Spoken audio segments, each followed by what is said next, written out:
Hi, guys. Thanks for tuning in. I want to share a story with you today from one of my newer MSing Link members. Her name is Bree, and she's been a MSing Link member for just under 2 months. I think you'll find that Bree is so relatable. She had relapsing remitting MS. It is now progressed into secondary progressive MS. And her big symptoms that she feels limits her on a day to day basis is her foot drop, overall weakness, poor endurance, and not walking with as good of quality as she wants to. And she's already noticing insane improvements. She's been sharing her improvements in our MSing Link accountability group, and it's inspiring so many people in there, including myself. And I wanted her story to inspire you as well.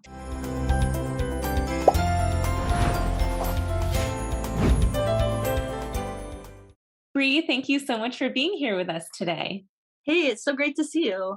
Yeah, absolutely. So, we're going to get into your journey and your success with your strength and mobility and all of that good stuff. But before we do, I'd love to ask you a question from my interview deck to know you more on a personal basis outside of MS. Is that Uh-oh. okay with you? Sure. Awesome. Okay. So, I'm shuffling my cards, and your question is, what was the most memorable class you've ever taken in school or college? Oh, gosh. It was actually a world religion class that I took Ooh. when I was in the military. We had to take some classes, and it was something that I took not really thinking I was going to enjoy it. And it ended up just being so interesting, learning about everyone's different views all over the world and what different people believe. And I just was so into it, and it was so interesting. And I remember it surprised me. And I always remember that. Yeah, that's cool. Hearing you say that, I actually took a religion class once and I loved it. I was so interested mostly in Buddhism and Yeah. Hinduism. Yeah. Those just I found That so was the most intriguing. interesting part too. I just remember it was just so interesting to me. Yeah. Oh, very cool. Thanks for Yeah, sharing that with us. of course. All right. So you have been a member of the MSing Link for about 2 months now. But Yeah. before we get to that, I'd love a little bit of an idea of your MS journey, what type of MS you've been diagnosed with, and also how your symptoms have been affecting you. Sure. I was diagnosed 22 years ago with relapsing remitting MS. And so, especially in the beginning, I would have a baseline, which was pretty much normal to what everyone else was experiencing. And then I would maybe have a flare up where I would have numbness in my legs or numbness in my arms or vision issues. And I would get steroid treatments for that and then come back to a baseline. And so that's why they call it relapsing remitting. So I would have flare ups, get treated, come back, and it's kind of progressed into a secondary progressive MS. I think I don't get those flare ups like that anymore. It's just been more of a steady decline. The walking has gotten more difficult, and instead of flare ups, it's just things get a little bit harder slowly.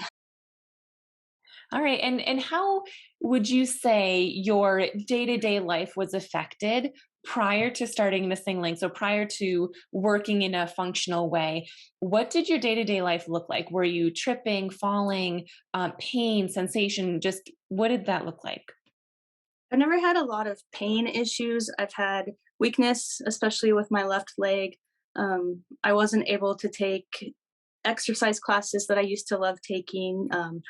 I couldn't stand up for more than 10 minutes at a time anymore. And when I'm walking, the left leg is dragging, I'm tripping. I've taken some pretty serious falls because of that. I've broken my arm. um, Oh, I've had some actually pretty serious injuries from this scuffing the foot and falling. And I was starting to use a cane when I was outside or in and out, coming in and out of work. Um, and even just about 2 weeks before I started with the MSing Link exercises, I was at the hospital for an appointment, and I was just struggling so much just to walk down that hall. I had my cane. I was walking so slowly. I was having a hard time bringing that left foot forward. And I was actually between the parking structure and my appointment. I was going into other offices, waiting rooms, so that I could sit for a minute until I mhm. felt strong enough to keep going. And so I was taking the trip, you know, to the mammography suite you know, in little bits and pieces, and then just about not, 10 days, 2 weeks after that, after I started working with you, I had noticed improvement. Wow. Yeah, that's awesome. And I think I'm glad that you were able to share that with us because I think a lot of those symptoms are so common and so relatable for many people with MS, especially the foot drop, the Yeah. fatigue, the tripping, and those things can affect you on a daily basis and put you at risk, as you mentioned, for falls. It's definitely a safety hazard. Yeah. So, Yeah. okay. So you've had MS for 22 years. You must have tried some things prior to the missing link. So, what does that look like for you? What have you tried in the past to help you improve your strength and work towards your goals? Well, one of the most recent things that my neurologist suggested was physical therapy. And I was so excited because I was like, yes, I think this is really going to help me. This is what I need. And it was kind of a strange situation though, because the neuro PT wasn't comfortable seeing me because I had a herniated disc in my back. And so I was sent to see the ortho physical therapist. And he straight out said, I don't see many MS patients.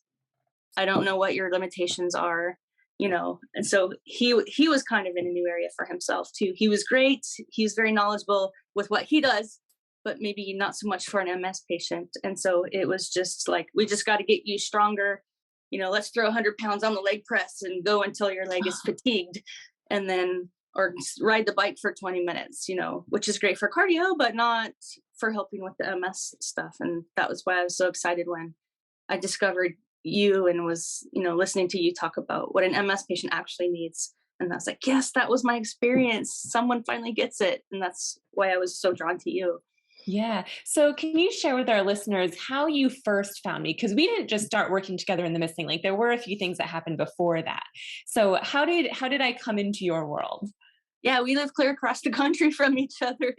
You're in Buffalo and I'm in Portland, Oregon. So I was actually a Facebook ad, and it's the one where you're walking towards the camera and it says, do you want to walk stronger? Do you want to be stronger with your walking? And I was like, yes, I do. And so I clicked on that and I checked it out, and it took me to the 5-day strength challenge for MS patients. And I was just so interested in that. And I started doing that, and I couldn't believe, first of all, how simple the exercises were that we were doing. It's, like ankle dorsiflexion and leg kicks, and it's like, and how quickly that helped. And I was like, I've had MS for 22 years. How has no one told me this stuff before? Yeah. It's kind of like what they said at the end of a news segment that you were in. You just have to find the right person to help you. Right. Yeah. I'm glad that you signed up for that 5-day MS Strength Challenge. It's a free challenge, 5 days, as you can guess. And it just goes over the basics. And I really enjoyed creating that because, as you just mentioned, I feel like there's so much information out there that everyone with MS should know, but I don't know why, it's just not shared enough. Yeah. And so that's the information you learned there. And then you came to the missing link. Can you share with our members why you decided to join the missing link? I just found so much value in that 5-day strength challenge. I could see I was having improvement already after just a couple of days, and like one of the first things that you do in that strength challenge was break taking a single step down into like 7 steps. You put your weight on this side, and then you bend your knee, and then you put your feet forwards, and I was just practicing that stuff at home. And I just found so much value from the 5 days challenge that I just wanted to be a part of whatever group you were working with. It's like, I want to keep working with her. And then I joined the Missing Link challenge and became friends with so many of the members. It's a great community and people going through the same things and experiencing the same things and the same victories with you. And it's just been really great. Yeah, and I wish I could show our accountability group on Facebook, especially I would say within the first several weeks of when Bree joined the missing link. all missing link members get added to our accountability group. And Bree was just sharing win after win after win, and just all these different areas in life where she was noticing improvements, or where her coworkers were noticing Yeah. improvements. And the group was just blowing up, like, keep it up. You're so inspiring. So, I was so worried I was annoying everyone. I was like, okay, just one more post. Let me tell you one more thing and then I'll chill out. yeah. And everyone was like, no, no, keep going. Yeah, and you even post on your personal page as well the improvements, and I remember you getting just a ton of support there as well. Yeah, for sure. Wow. Okay, so let's share some of these wins. So can you tell our listeners what types of benefits and improvements you've seen? And again, Bree's only been a member for 2 months, which I want to shout that out, because one thing I'll ask her in a moment here is about consistency, because this isn't going to happen overnight. It does take consistency, but for some people, improvements can happen relatively quick. It doesn't need to be a year. So can you share some of those wins that you've had with us? Just such an improvement with the walking, and I'm not scuffing that left foot. It's easier to take a step, but because I'm thinking about where my foot is when I'm taking a step and what position my toes are in. I haven't been using my cane. I always keep it with me just in case. I have to take a little bit of a longer walk, but when I'm coming in and out of work, I'm not bringing that cane in with me anymore. I feel more sturdy. Um, when I take the trash out, I have to walk down a long driveway that's kind of uneven, and I'm not scuffing so much, and just feeling like I can walk, I can stand up a little bit longer too. That was a big thing for me. I couldn't stand up anymore longer than 5 or 10 minutes. And the other day I was doing Tai Chi with my mom in her garden and walking around with her in her garden and not feeling like, okay, I can't stand up any longer. And so just little things like that, being able to, things that it's not like some miracle cure for MS, but it's something that's making my life easier. And that's what everybody wants, right? It's just for life to be a little bit easier. Yeah. And one thing you just mentioned was being outside in the garden. And one thing that is not lost on me is that's uneven ground. Yeah. That's a whole different category of improvement as well, being able to stand up and walk safely on even ground as well as uneven ground. Yeah. And one thing I believe you mentioned in our accountability group was that you're parking further away now because you can walk a longer distance into work. Is that right? A little bit. Sometimes I'll still, if that spot's open when I get there, I'll still take it. But I'm not as worried now if I have to park further away. I feel like I can do that. The reason I started parking so close was I had a few incidents where I was coming across the crosswalk and people get impatient and they start rolling through. And I would feel like I have to hurry to get out of their way and it would make me trip. And so that made me nervous about having to come across that crosswalk. So I would park in a closer spot so that I was just right by the door. And so now I'm getting brave enough that I think I'll be able to start parking farther away again. I love that. Yeah. And these are improvements, as you mentioned, that they might sound small to someone Yeah. else, especially someone that doesn't have MS. But when you have MS, just tripping less, having more energy, being able to walk with better quality, stand for longer times, like that plays a big difference in your day to day life. And the things that you teach also, like, they're so simple. Like a calf stretch, a good calf stretch helped me so much because a tight calf muscle pulls my toes down. That's what I learned from you. It's like no one told me that in 22 years. If I could just do a good calf stretch, it'll make things easier. And so that's just what blows my mind is how much you were able to help me with things that no one ever told me all this time. Yeah. And going a little bit further in that, can you share for some of our listeners who don't know what the missing link is, how would you describe it as being different from other physical therapy that you've tried in the past, or even just going to the gym or other exercise programs? How is the missing link different? And why do you think it's worked for you so well? It's just so specific to MS patients, and you hit on neuroplasticity. You say if there's this movement that's hard for you, keep doing it because every time you try, your brain is trying to find a different pathway. And if it's something you can do, keep doing it because that pathway will be stronger. If it's something you can't do, keep trying because that means your brain's trying to find a different pathway. And no one's ever talked about that with me before with neuroplasticity. It was something I had heard of and had wanted to know more about, but could never really find any information till you taught that to us. Yeah, awesome. Yeah. Well, what are your thoughts on consistency and how that's played a role for you? Yeah, that's huge. I was just noticing just the other day, I hadn't done the exercises for a few days. No reason, just busy at work, blah blah blah, whatever, the excuses that we give. I just hadn't done them for a couple days, and then I was out and about, and I felt like I was tripping again, and there was a little more spasticity in my legs, and things were tighter again, and so just doing these, it's easy, but you got to do it every day, and you got to keep doing it, and because when you stop, your body realizes that you're not doing it, and then you kind of go back to those same problems that you had before. At least that's what I have found.